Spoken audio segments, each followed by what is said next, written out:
Hej, jeg hedder Ville, og det her er en lydfil til Apollo og Daphne stykke 5. Jeg vil gerne begynde med at læse teksten op. Herefter vil jeg oversætte teksten og nogle syntaktiske analyse.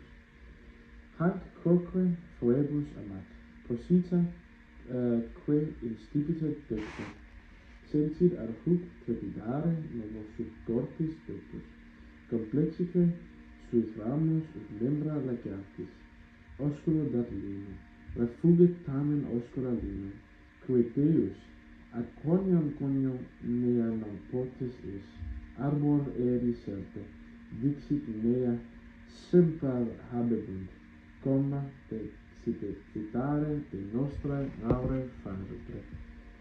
Nu vil jeg gerne oversætte teksten, så den første sætning, denne også Apollo elsker. Og det kan forstås sådan, at også denne elsker Apollo. Placeret og i stammen højre, følger endnu skæv ny under bark bryst. Det kan forstås sådan, at han lagde sin højre hånd på stammen og følte stadig hjertet banke. Og omfavner sine grene som et len med arme, kys, giver, tiltræt. Og det kan forstås sådan, at han omfavner grenene som lener med sin arme og gav et kys til træet.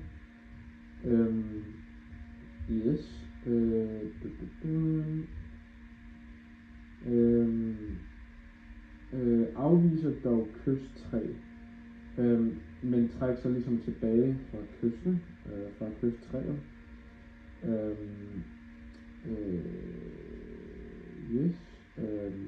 Det flugt det afviser, og det er transparent, ligesom på engelsk refuse.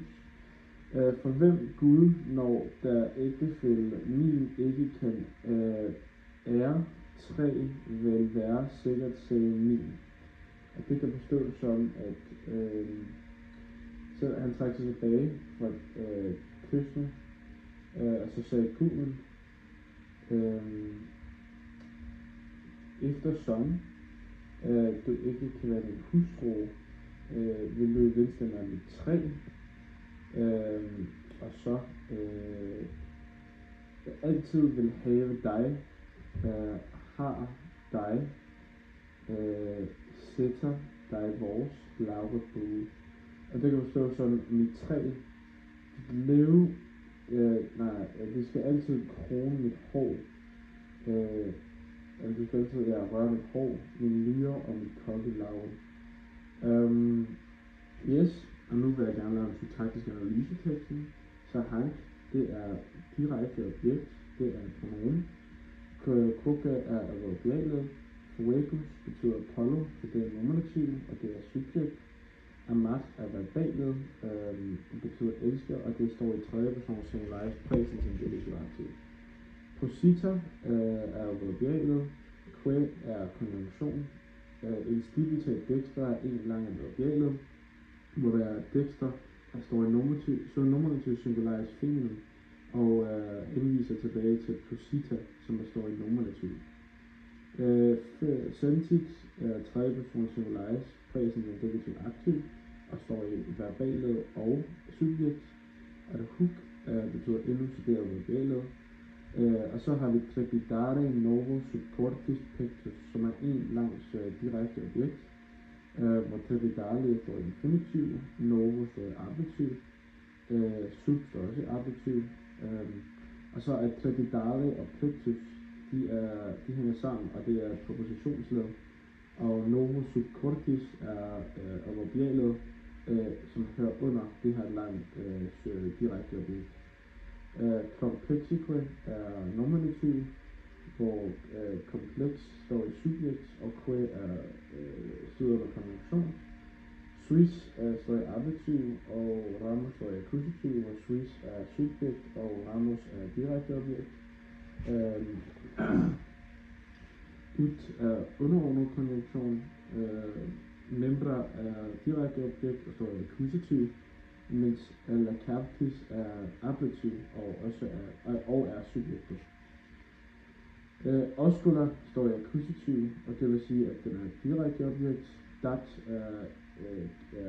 både verbalet og subjekt og står i tredje person singularis, presens, indikativ, aktiv. Og lige nu er subjektiv, så i dativ, og det er et objekt. Refugit, det er tredje person singularis, presens, indikativ, aktiv. Det er verballedet. Tamen er adverbialledet. Oscula er direkte objekt og står i akkusativ. Og linum er subjektet og står i nominativ singularis. Cui, det står i dativ og er et relativt pronomen. Det er et objekt. Deus betyder Gud, det er nominativ, det er subjektet. At kronium, hvor kronium er underordnet konjunktion, da det betyder da. Konjunks mere er subjektsprædikat, hvor konjunks står i nominativ, og mere er possessiv pronomen. Non er verbalet, potis er verbalet, som står i anden person singularis, presens, indikativ, aktiv. Og esse er subjekt og verbalet, som står i infinitiv. Albort, som betyder 3, hænger sammen med mere. Det betyder, det er nominativ, og det er subjektsprædikat. Edis er subjekt, som står i tredje persons singularis perfektum, indikativ, aktiv. Og cerca er verbalet. Dixit er verbalet og står i tredje person singularis, presens, indikativ, aktiv. Og mere, som hænger sammen med albort, er et possessiv pronomen og står i subjektsprædikat, som albort også gør. Semper står i tredje person presens, perfektum, pluralis, flere, indikativ, aktiv, som står i adverbialet, og habebunt er, hvor habebunt er verbalet, det vil sige endelsen. Til er direkte objekt og står i akkusativ. Komma er subjekt. Til er direkte objekt. Citare er subjekt. Subjekt. Til er et pronomen og står i direkte objekt. Nostrae er possessiv pronomen, står i subjekt. Lauda er subjektiv, står i vokativ også. Og faratre er subjektiv nominativ.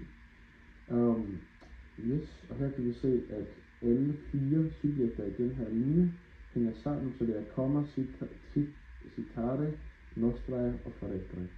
Tak for det,